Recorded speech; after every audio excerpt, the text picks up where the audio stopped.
Okay. Mr. Speaker, I move that to recognize the Honorable Marculeta, Dante Marculeta of Sagip Party List. What is the nature of the matter in which the gentleman from party list Sagip is rising? I will speak, Mr. Speaker, on the recently concluded deal between TB5 and ABS-CBN. The gentleman has 10 minutes. Thank you, Mr. Speaker. Mr. Speaker, I rise on a question of privilege. Last week, the merger between ABS-CBN and TB5 was announced. I think it was met by public skepticism based on the initial requests of TV stations and radio stations requiring comment from this representation. Mr. Speaker, to be honest, I think the merger left a bad taste in the mouth.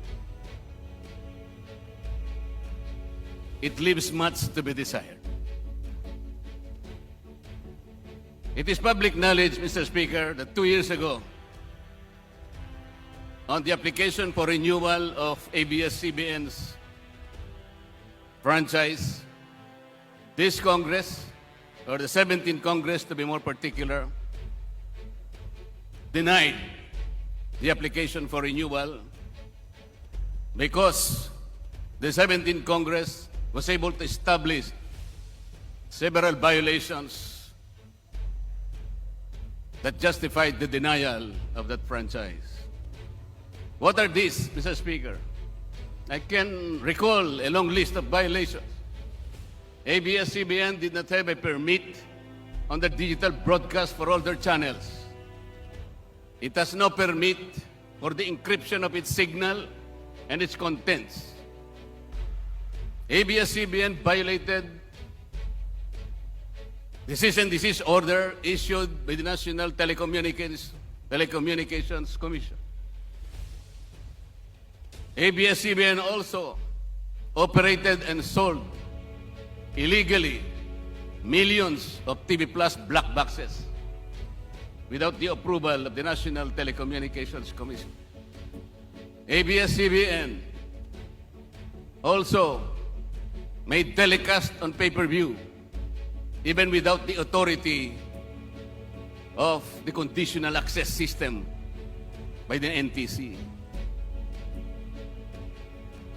Mr. Speaker, there were flagrant violations, not only the rules and laws, but also the Constitution.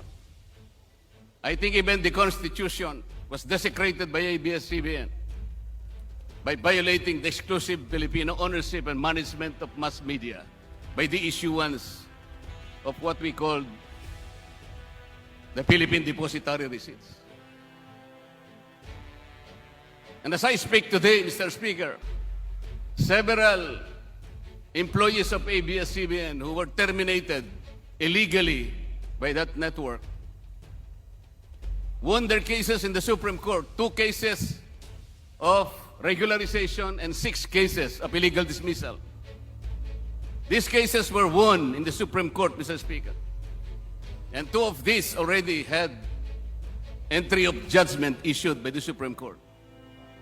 But the NLRC, Mr. Speaker, for unknown reasons, did not even lift a finger to help the workers. Some of them are older already, and some are dying already, Mr. Speaker.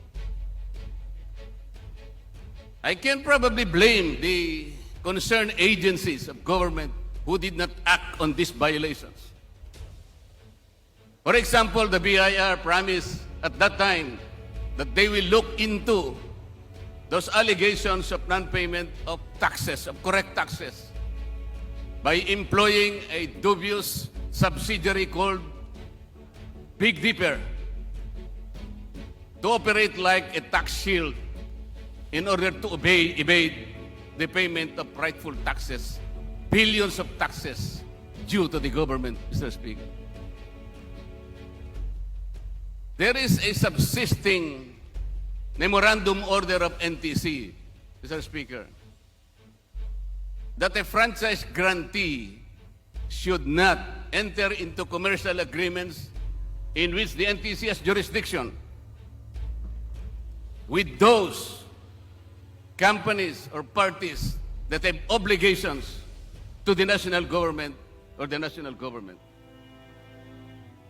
It is my humble submission, Your Honor, Mr. Speaker, that these violations, oh, by the way, Mr. Speaker, this representation calculated the administrative penalties that should be paid by Abs-Cbn to the government. And my calculations totaled 1.6 trillion pesos. If this can be considered as obligations to the national government, then the NTC order, again, should be applied. Ang problema kasi, Mr. Speaker, this concerns agencies, NTC, the BIR, although it promised to look into the allegations of these tax evasion schemes, did not bother. They lacked the vigilance. They did not summon the agency or even the sense of duty required by the respective offices. And by every measure, Mr. Speaker, I think even TV5 has some obligations in this deal. With the substantial purchase, Mr. Speaker, of the outstanding stocks of Abs-Cbn, I believe Section 10 of the franchise of TV5 was violated because the rights and obligations have virtually been transferred to Abs-Cbn. Kung pwede ba, Mr. Speaker, na ang isang network na hindi na natin binigyan ng lisensya because of this established violations, wala na siyang prangkisa. Pwede ba siyang sumakay ng ganun-ganun lang without settling the obligations to the country, to the government? Is it possible that something that cannot be achieved or obtained directly can be obtained indirectly? I think this is a basic dictum in law, Mr. Speaker. We cannot do that. Section 10 of the franchise of TV5 also prohibits merger with other entities without prior approval of Congress. Wala pa po tayong approval. So I said, this particular deal must be looked into, Mr. Speaker. And I think, because of this deal, we have yet to have let the proverbial cat out of the bag, Mr. Speaker. Why? MediaQuest, the parent company of TV5, is owned by PLDT Beneficial Trust Fund.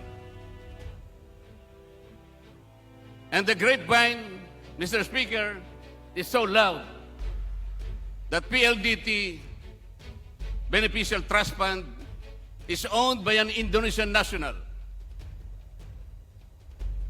So if we will reminisce, Mr. Speaker, that the PDRs were utilized indirectly as conduits for foreigners to own mass media in this country by desecrating and circumventing the very constitution that we have. Baka naman ang mangyari, ganito rin, Mr. Speaker. Magigising na lang tayo and we will have to see deja vu once again.